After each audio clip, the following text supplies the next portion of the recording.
کبھی جو ہے وہ بالکل غصے میں آ جانا، کبھی جو ہے بالکل وہ پھر ماند پڑ جانا. تو یہ اچانک جو ریئیکشن آف باڈی ہے، تو اگر آپ میں یہ چیز ہے کہ آپ کے جسم میں اچانک طغیانی آ جاتی ہے اور شدید غصہ آ جاتا ہے، تو آپ سمجھ جائیں کہ آپ جو ہے وہ نظر بد کا شکار ہو سکتے ہیں. اس کے علاوہ منہ کا چہرے کا رنگ جو ہے وہ تبدیل ہو جانا، چہرے کا رنگ زرد پڑ جانا، اور آنکھوں کے نیچے سیاہ ہلکے پڑ جانا، یہ بھی ایک سمٹم ہے کہ آپ نظر بد کا شکار ہو چکے ہیں. اور سینے میں گھٹن محسوس کرنا، اگر آپ کے سینے میں گھٹن ہوتی ہے تو آپ سمجھیں کہ آپ نظر بد کا شکار ہیں. اور جو بیک آف دی ہیڈ ہے، یہ حصہ، اگر یہ اس پر آپ کو بوجھ محسوس ہوتا ہے اور کبھی کبھار درد محسوس ہوتا ہے، تو آپ سمجھ جائیے کہ آپ جو ہے نظر بد کا شکار ہیں. اس کے علاوہ کندھوں کا کھنچ جانا، کندھوں پر بوجھ محسوس کرنا، اور اگر کوئی آپ کے کندھے دبائے تو پھر آپ کو ریلیکس محسوس ہو، اور ادروائز آپ فیل کریں کہ آپ کے کندھے جو ہے وہ بھاری بھاری ہیں.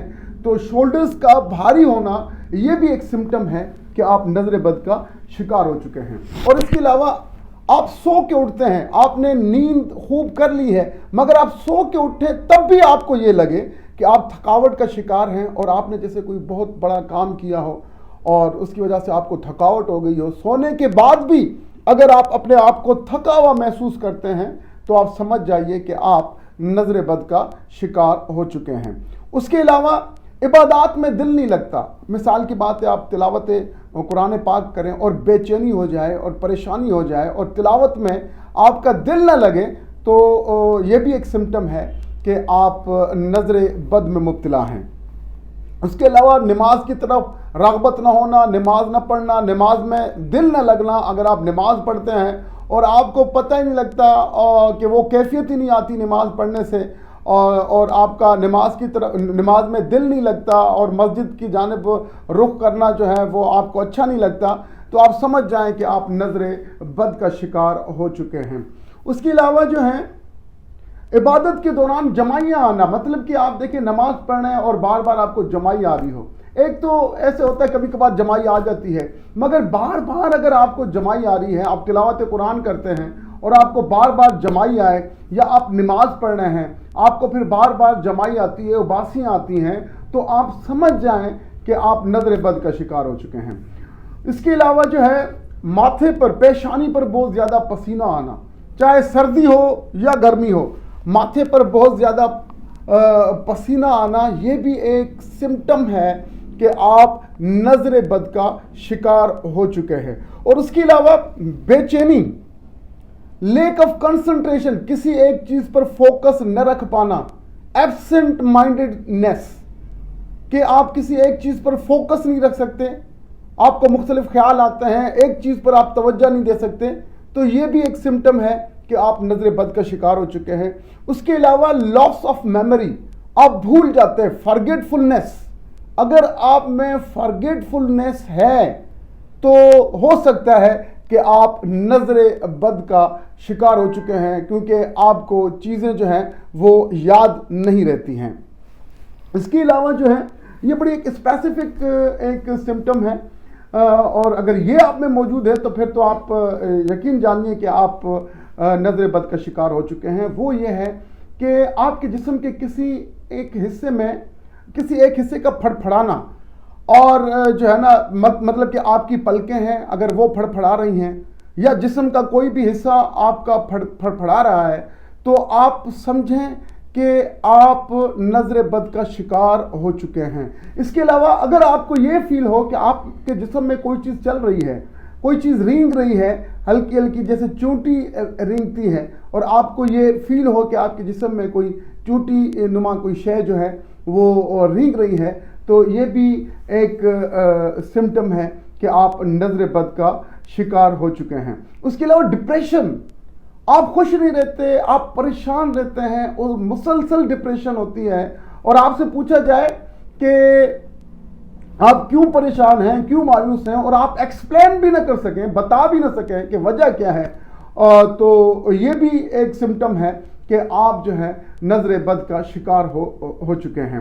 اس کے علاوہ بعض افراد جو ہیں ان کا دل چاہتا ہے، جن کو نظر بد لگ چکی ہوتی ہے، ان کا دل چاہتا ہے رونا، ان کو رونا آ رہا ہوتا ہے، بات کچھ نہیں ہوتی مگر پھر بھی ان کو جو ہے وہ کیونکہ ڈپریشن کا شکار ہوتے ہیں، غمزدہ ہوتے ہیں انٹرنلی، ان کو پتہ نہیں ہوتا، بس وہ کہتا ہے ہمیں رونا آ رہا ہے. تو یہ بھی ایک سمٹم ہے کہ آپ نظر بد کا شکار ہو چکے ہیں. اس کے علاوہ ڈراؤزینس، کہ آپ ہمیشہ آپ جو ہے نا آپ کا دل چاہے کہ آپ سو جائیں، تھکے ہوئے ہیں، آپ تھکا ہوا اپنے آپ کو فیل کریں، اور ڈراؤزینس آپ فیل کریں اپنے آپ میں، اور آپ کا دل سونے کو چاہے، بار بار سونے کو چاہے، تو یہ بھی جو ہے نظر بد کی علامات میں سے ایک علامت ہے. اب چلتے ہیں ان کے حل کی طرف کہ نظر بد اگر آپ کو لگ گئی ہے تو پھر اس کا علاج کیسے کیا جائے.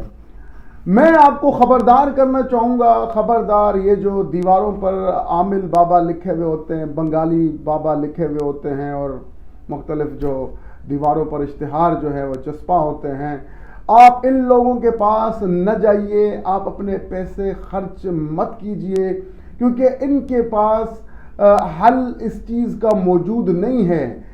اس کا حل جو ہے وہ روحانی علاج کیا جاتا ہے، اور میں آپ کو وہ علاج بتاتا ہوں کہ جو احادیث نبوی سے ثابت ہے. تو لہذا ایسے لوگوں کے پاس مت جائیں جن کا کام فقط آپ کو لوٹنا ہے، جو سادہ لوگوں کو لوٹتے ہیں، ان کے پاس مت جائیے. قرآن و حدیث سے جو ہے وہ اس کا علاج کیجئے. میں آپ کو چند علاج بتاتا ہوں کہ ممکنہ علاج جو ہے وہ نظر بد کے کیا ہو سکتے ہیں. دیکھیں، پہلے تو وہ دعا کہ جو آقا علیہ الصلاۃ والسلام حسنین کریمین پر جو دعا پڑھ کر دم کرتے تھے، وہ اپنے شہزادوں کو نظر بد سے بچانے کے لیے جو دعا پڑھتے تھے، وہ آپ پڑھیں تو آپ نظر بد سے بچ سکتے ہیں. آپ کے بچے جو ہے، اگر بچوں پر دم کیا جائے تو آپ کے بچے نظر بد سے بچ سکتے ہیں. وہ دعا کیا ہے؟ اعوذ بکلمات اللہ التامہ ومن کل شیطان وہامہ ومن کل عین لامہ. اگر آپ یہ دعا پڑھتے ہیں اور یہ دعا پڑھ کر اپنے بچوں پر دم کرتے ہیں تو یہ حدیث نبوی سے ثابت ہے کہ آپ کے بچے جو ہے وہ کبھی بھی نظر بد کا شکار نہیں ہوں گے. ایک اور علاج جو ہے وہ یہ ہے کہ استغفر اللہ. یہ استغفر اللہ جب آپ پڑھتے ہیں تو رب کی رحمت جو ہے وہ جوش میں آ جاتی ہے. آپ نے کرنا کیا ہے؟ قبلہ رخ بیٹھ جائیں، اور قبلہ رخ بیٹھ کے 313 مرتبہ استغفر اللہ استغفر اللہ استغفر اللہ پڑھنا ہے. 313 مرتبہ، اور اول و آخر درود شریف پڑھنا ہے. اور پانی پر جو ہے یہ دم کر لینا ہے، اور جو پانی ہے آدھا پانی آپ پی لیں، اور آدھے پانی سے جو ہے وہ غسل کر لیں. اس سے جو ہے آپ نظر بد اگر آپ کو لگ گئی ہوگی تو ضرور آپ کی نظر بد جو ہے وہ اتر جائے گی. اس کے علاوہ جو ہے سورہ فلق، سورہ ناس اور آیت الکرسی، یہ جو ہے آپ نے پڑھنی ہے. سورہ فلق، سورہ ناس اور آیت الکرسی جو ہے 11 مرتبہ جو ہے 11 مرتبہ سورہ فلق پڑھیں، 11 مرتبہ سورہ ناس پڑھیں، اور 11 مرتبہ آیت الکرسی پڑھیں. اول و آخر درود شریف پڑھیں اور پانی پر دم کر لیں. اب اس سے کیا وہ حصہ دیکھیں، اگر آپ کے دل میں گھبراہٹ محسوس ہو رہی ہے تو آپ کیا کریں گے؟ وہ پانی لے کے آپ جو ہے سینے پر وہ ملیں گے، اور جو ہے اس سے آپ کی گھبراہٹ جو ہے وہ ختم ہو جائے گی. اور یہی پانی جو ہے آپ اپنے ماتھے پر بھی استعمال کریں، ماتھے پر بھی لگائیں، اور ناف جو ہے ناف پر بھی یہ پانی لگائیں، کیونکہ شیطان جو سرایت کرتا ہے جسم میں وہ ناف کے ذریعے ہی سرایت کرتا ہے.